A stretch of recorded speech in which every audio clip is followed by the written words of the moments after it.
Et si c'était un mal pour un bien? Et si après 30 ans de désindustrialisation de la France, la crise de Covid débouchait finalement sur sa réindustrialisation? On en parle avec vous, Anne-Charlotte Fredelucci, présidente d'Ametra, donc on le disait, grand sous-traitant français, fabricant de systèmes pour l'aéronautique, la défense, le spatial, le ferroviaire, le nucléaire. Alors comment est-ce que ces industries lourdes traversent la crise? Ces industries lourdes ont d'abord connu une phase difficile avec la fermeture de sites, avec les premières restrictions liées à la pandémie. Je me souviens d'une époque où on ne pouvait pas livrer nos fabrications pendant le premier confinement. On ne pouvait pas livrer nos fabrications chez nos clients parce que tout était fermé. Donc il y a eu cette première période de crise intense, d'adaptation de tout le secteur industriel à ces nouvelles directives sanitaires.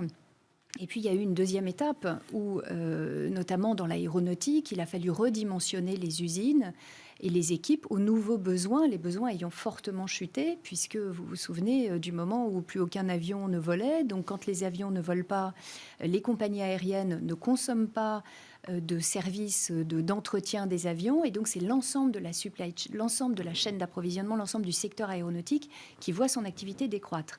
Et ça a été vrai d'autres secteurs. Donc, il y a eu cette deuxième phase où, effectivement, les activités ont diminué. Bon, il y a un certain nombre de mesures qui ont été mises en place par le gouvernement et heureusement qui ont permis de maintenir quand même le maximum des emplois à travers ces industries.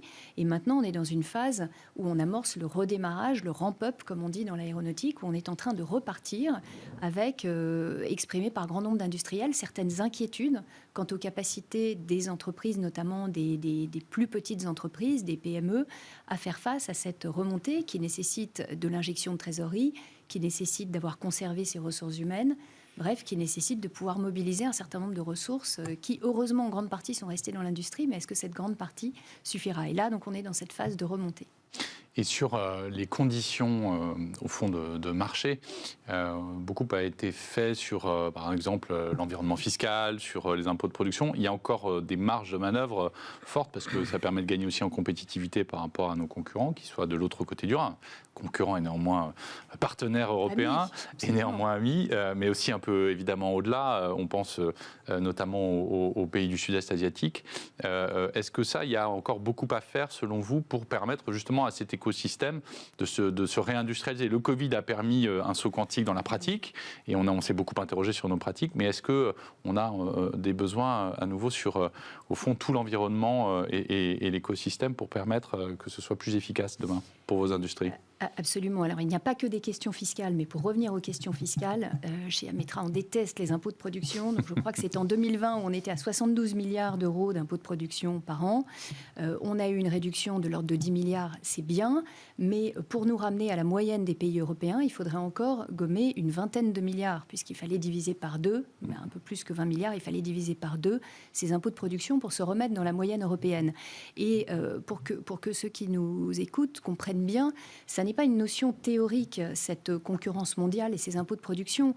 Quand dans une PME comme Ametra, on répond à un grand client comme Airbus ou comme MBDA ou comme Nexter, quand on répond à nos grands clients ou Siemens, on va dire dans les secteurs plus civils, on est face à des entreprises qui sont en Europe ou qui sont, s'il s'agit de secteur civil, au Mexique, en Inde, aux États-Unis, pour prendre un pays développé dans lequel les salaires sont potentiellement comparables. Mais il y a un vrai écart dans le pricing, dans la composition du coût de nos produits. Il y a un vrai écart qui est lié à ces impôts de production. On rappelle que les impôts de production, on les paie avant même d'avoir gagné 1 euro de résultat. Donc quand un chef d'entreprise calcule son coût de revient du produit pour pouvoir proposer son produit au client, il va bien sûr intégrer ces impôts de production. Et si on a le double du voisin allemand en termes d'impôts de production, évidemment, ça va booster vers le haut nos coûts et donc notre prix de vente et nous amener à être moins compétitifs. Il y a un problème de compétitivité, d'attractivité. Exactement, comparé à des concurrents allemands, américains, etc. Bon, bien sûr, il n'y a pas que les impôts de production. Vous parliez de mue, de transformation, on y reviendra peut-être après, mais je pense qu'on a un vrai coup à jouer en France sur l'industrie 4.0, sur les transformations digitales, écologiques. Et ça, du coup, quelle est, par exemple, dans le plan France 2030 qui a été présenté, quelle est la part de ce plan qui peut être utile, notamment sur l'industrie du futur, enfin, s'appelle les usines 4.0. Est-ce que pour vous c'est suffisant? Est-ce que ça a du sens de l'avoir présenté dans ce timing-là? Parce que au fond, on a à nouveau un retard à rattraper. On a loupé la robotisation de nos usines, hein, c'est ce qu'on lit en tout cas dans la littérature économique traditionnelle. Les Allemands avaient bien pris ce virage-là. Est-ce que là, sur le numérique, le plan France 2030 permet d'être un peu plus au rendez-vous? Pour moi, on ne fera jamais assez pour l'industrie française, évidemment. Étant une grande convaincue de l'industrie, je pense qu'il faut en faire encore davantage. En revanche, est-ce qu'on a vraiment une opportunité à saisir et est-ce que ce plan va dans le bon sens? La réponse est oui. Je crois particulièrement en parallèle des initiatives du gouvernement aux initiatives de filières. Je pense que quand le GIFAS, quand le groupement des industries françaises aéronautiques et spatiales embarque toute sa filière dans un programme Industrie 4.0 avec les grands clients qui invitent les PME, les ETI dans leurs usines pour leur montrer des démonstrateurs, pour leur montrer comment s'applique l'Industrie 4.0 à leur activité, quand ces grands clients financent avec la BPI ce programme pour que les PME de l'aéronautique se dotent de moyens, de process, de ressources humaines tournées vers l'industrie 4.0, là, on joue vraiment gagnant. Parce qu'on arrive à convaincre des entreprises qui sinon seraient restées à la marge, parce que ce sont les grands clients qui prêchent cette industrie 4.0. Oui, alors dans ce plan, il y a aussi toute la question de la réindustrialisation de la France, puisque finalement, cette crise du Covid, elle a montré quand même notre grande dépendance vis-à-vis de l'Asie, notamment. La réindustrialisation, ça sera forcément un thème phare de la campagne présidentielle. Quel est votre point de vue, vous, en tant que fleuron tricolore? Alors, mon point de vue, c'est qu'il faut réindustrialiser, mais je pense que vous en étiez certaine. Pourquoi faut-il réindustrialiser la France? Pour au moins 2 raisons stratégiques. D'abord, parce que l'industrie, c'est notre capacité de souveraineté nationale. Si nous sommes dépendants de pays d'Asie, de pays qui sont plus ou moins nos amis et qui ont des intérêts politiques divergents des nôtres, si nous sommes dépendants d'eux pour les médicaments, pour notre industrie de défense, pour les télécommunications, bref, pour des sujets qui relèvent vraiment de la souveraineté nationale, alors nous n'avons plus notre autonomie nationale, nous sommes dépendants de pays qui peuvent nous mettre des conditions en nous disant si vous prenez telle position sur tel sujet politique international, alors je ne vous livre plus les composants dont vous avez besoin pour tous vos smartphones. La question c'était est-ce qu'il y a urgence? Effectivement, il y a urgence. Il y a urgence parce qu'on a vu pendant cette crise du Covid qu'on était complètement dépendant de ces chaînes d'approvisionnement asiatiques. Et la deuxième urgence, pour moi, la deuxième raison impérative de réindustrialisation, c'est une raison sociale, c'est une raison d'emploi. On l'a vu pendant la crise des Gilets jaunes. Il y a toute une partie des territoires français qui se sentent exclus de la croissance, du développement. Et dans ces territoires-là, qui, plus que l'industrie, peut amener de l'emploi ? Dans des régions un peu moins desservies, enfin moins proches des grandes villes, on peut tout à fait créer de très belles usines, créer de nombreux emplois. Et l'industrie est aussi ce facteur de création d'emplois, de densification économique de nos territoires français. Et aujourd'hui, justement, parce qu'il n'y a pas, je pense, un plateau sur Bismart où on n'a pas un chef d'entreprise qui nous dit la difficulté qu'il a parfois à recruter des talents, à les identifier, à les faire venir et les intéresser. Et il y a des secteurs dont on sait qu'ils n'ont pas toujours très bonne presse. En tout cas, il y a une image un peu à la Zola de l'industrie française. On explique que Germinal, c'est très bien, mais enfin que depuis, on a quand même un peu évolué. Comment est-ce que vous attirez les talents dans le secteur? Et est-ce qu'il y a des initiatives du secteur justement sur, au fond, l'industrie se bâtit demain avec vous, l'industrie se féminise par ses dirigeantes et c'est tant mieux, mais aussi parce qu'il y a des présences de femmes plus nombreuses dans la totalité de la chaîne de valeur. Comment est-ce que ça, le secteur s'y attelle? Parce que c'est un sujet essentiel si vous voulez pouvoir justement éviter que nos talents et nos cerveaux s'exportent à l'étranger. Vous avez raison, Benjamin Griveaux, c'est un sujet essentiel. Et je ne connais pas de chef d'entreprise dans l'industrie ou ailleurs qui, en ce moment, début 2022, ne vous dira pas qu'il ou qu'elle a de problèmes à recruter. Donc, de toute façon, c'est une difficulté dans cette phase de redémarrage économique. Dans l'industrie, qu'est-ce qu'on a fait spécifiquement? La première initiative qui me vient à l'esprit, c'est celle de la French Fab de BPI, cet étendard, ce coq bleu qui fait parler positivement de l'industrie française, qui regroupe dans des salons, dans des émissions télé également, qui regroupe des industriels qui parlent avec passion, avec envie de leur secteur. Effectivement, on est loin de Germinal. Quand on voit chez Ametra les personnes en blouse blanche qui travaillent sous binoculaire sur des éléments électroniques extrêmement précis qui vont ensuite voler dans des avions ou partir dans le lanceur Ariane, c'est passionnant. Et parler de l'industrie de cette façon-là, notamment à travers cette marque de la French Fab, ça c'est une bonne solution. On a vu aussi au Grand Palais cette exposition formidable sur l'industrie, très orientée grand public, qui permet d'expliquer aux jeunes qui vont choisir notamment leur orientation professionnelle ce qu'est l'industrie. Voilà, toutes ces initiatives-là, c'est formidable, il faut les encourager. Et j'ai l'impression vraiment que l'esprit change, l'esprit des Français change sur l'industrie. Je vous citerai juste une anecdote. Quand j'ai dit il y a une quinzaine d'années que j'allais rentrer dans le groupe familial industriel, mes amis m'ont regardé comme si j'avais fumé la moquette, on va se le dire naturellement. Et aujourd'hui, quand je leur dis que je suis dans l'industrie, ils me disent « Ah mais super, alors tu fais des morceaux d'Ariane, des morceaux du Rafale ». Donc ça commence à faire rêver les jeunes finalement ? Ça commence à faire rêver les jeunes, heureusement.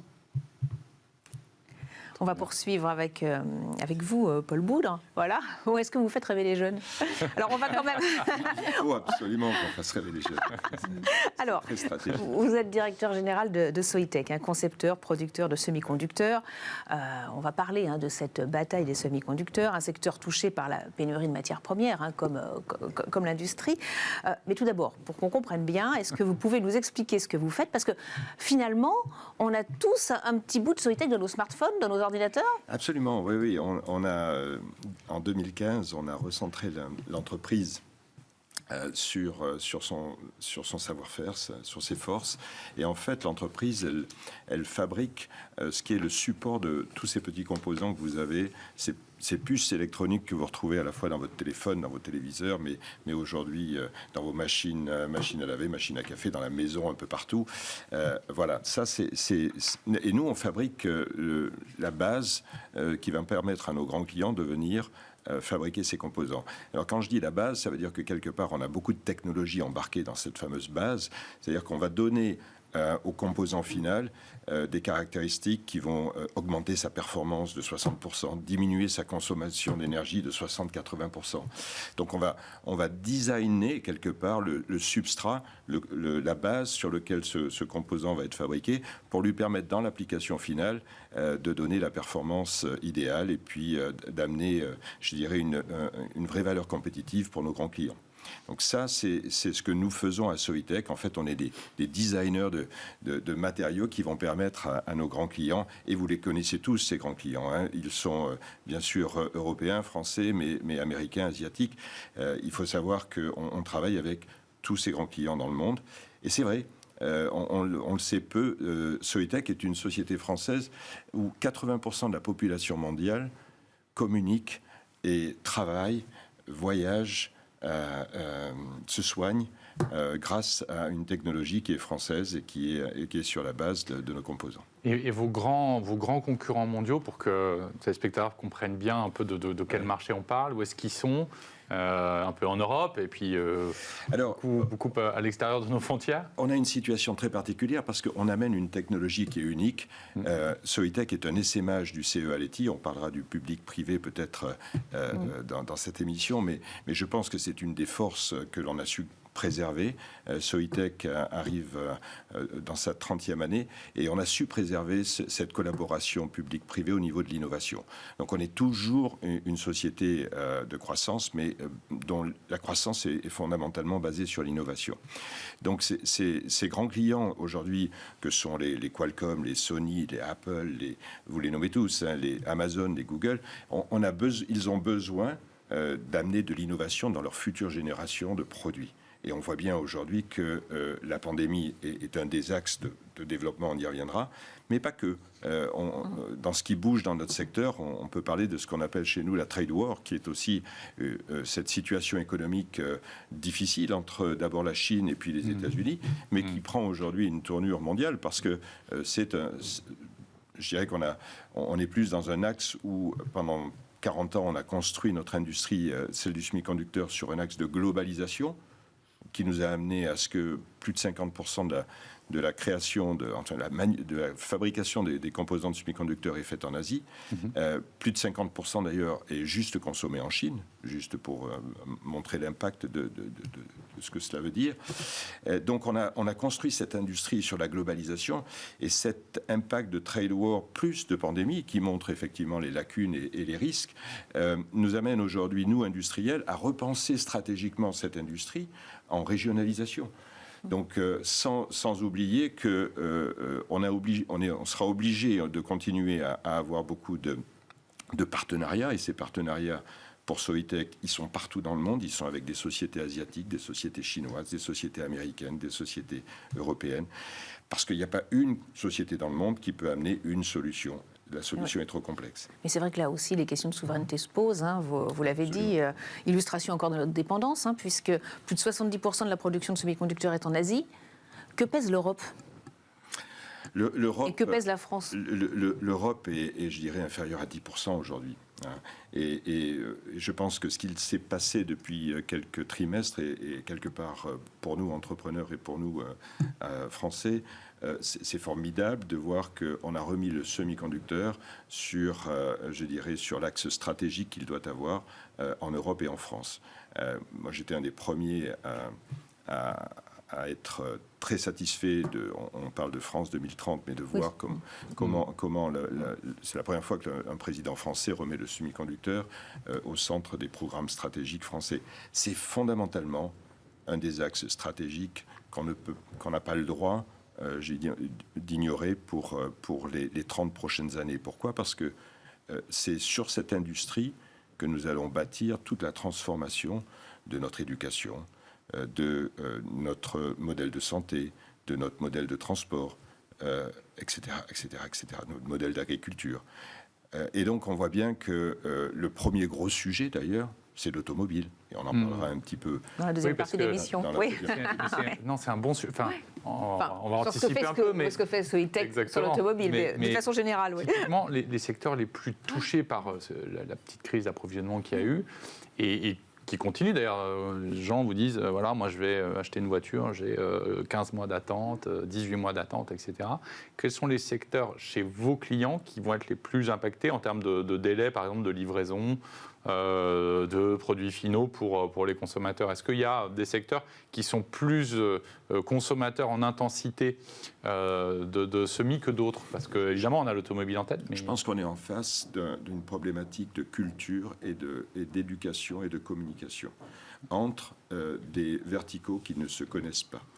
Le monde du semi-conducteur est très lié au monde de la microélectronique et de l'électronique. Voilà, depuis 30 ans, on développe nos technologies et on améliore nos process et nos technologies pour supporter l'innovation dans la microélectronique. Et donc, on a des codes dans notre supply chain, on a des codes. On anticipe nos capacités. Nos grands clients savent réserver nos capacités. Ils comprennent les coûts associés, ils comprennent les temps de cycle associés. Et puis, vous avez des verticaux qui sont obligés maintenant de s'intégrer dans cette mode, dans cette supply chain du semi-conducteur.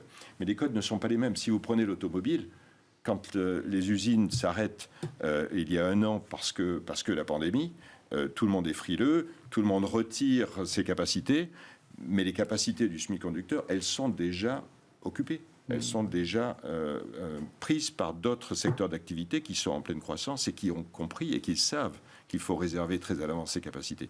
Quand l'automobile revient, eh bien, il faut intégrer cette nouvelle demande, mais ça prend du temps. Et oui, donc c'est bien la question finalement de l'approvisionnement en métaux stratégiques. Est-ce qu'il faudrait faire des stocks stratégiques comme pour le pétrole, par exemple ?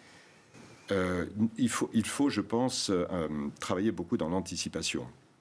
Et l'automobile le comprend aujourd'hui. Les grands acteurs de l'automobile savent bien que le just on time, c'est-à-dire avoir la pièce qui arrive dans les heures dont on en a juste avant, dont on a besoin pour l'utiliser dans les usines, avoir 5 fournisseurs qui peuvent faire la même pièce, c'est pas un domaine c'est pas une supply chain qui colle à notre supply chain. On ne sait pas aujourd'hui si vous prenez un processeur fait par Intel, un processeur fait par AMD, un processeur fait par NXP, ils ne sont pas compatibles dans la même carte à l'intérieur de la voiture. Donc vous avez des supply chains qui sont très très très spécialisées. Il faut donc anticiper sur toute la chaîne, y compris les usines, y compris les matières premières qui vont dans ces usines. Et c'est là où on a un choc de culture.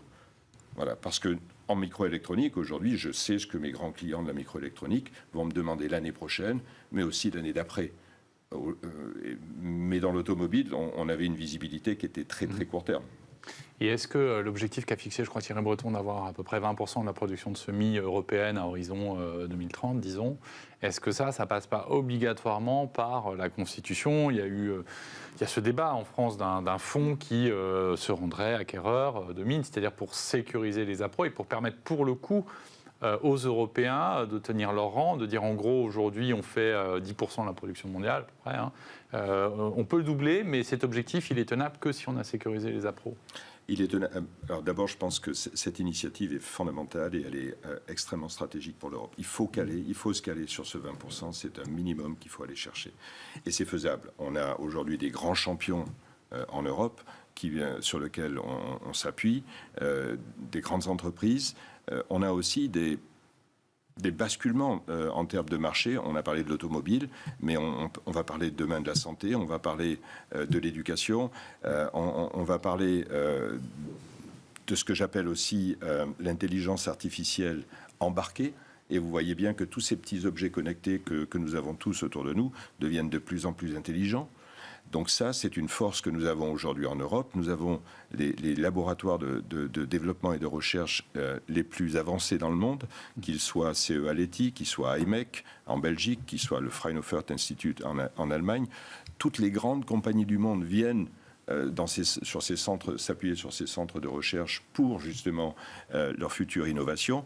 Et puis on a des grands champions que sont ST Microelectronics, que sont Infineon, que sont NXP, que sont Bosch dans l'automobile, Soitec dans les matériaux. Mais voilà, sur cette roadmap de produits, c'est-à-dire sur l'évolution technologique des produits qui vont justement être extrêmement important pour l'automobile de demain, pour la santé, pour, etc., les objets connectés, nous devons avoir de l'agilité, nous devons avoir des partenariats, nous devons avoir aussi l'ambition de faire grandir ces sociétés. Et ouvrir des usines en France aussi, en Europe peut-être, et d'ouvrir pour être moins dépendants. Absolument. Et alors nous, Soitec, depuis... je dirais que 70% de notre activité industrielle est basée aujourd'hui en France. Nous avons déjà créé depuis les 5 dernières années une usine qui est en train dans ce ramp-up, qui est en train de faire des choses extraordinaires dans les filtres pour la 5G. Vous savez qu'il n'y a pas de 5G sans Soitec, hein. Tout le monde parle de smartphone, mais il n'y a pas de smartphone sans Soitec. Il n'y a pas de 5G sans Soitec, quoi. C'est assez impressionnant de voir la position stratégique que nous avons. Mais et nous travaillons aujourd'hui avec la région, avec l'État français et bien sûr avec l'Europe pour une nouvelle usine, une nouvelle installation sur des matériaux que nous avons développés en partenariat avec, bien sûr, le CEA-Leti, mais qui vont, je pense, encore une fois, révolutionner ce que sera la voiture électrique de demain. Et ce matériau pourra donner encore plus de kilomètres sur la même batterie que vous avez dans votre voiture. Et on va continuer à en parler dans la deuxième partie d'émission, puisqu'on va se tourner vers l'avenir dans Next Step. On va voir comment, dans ces secteurs en pleine mutation, vous envisagez le futur.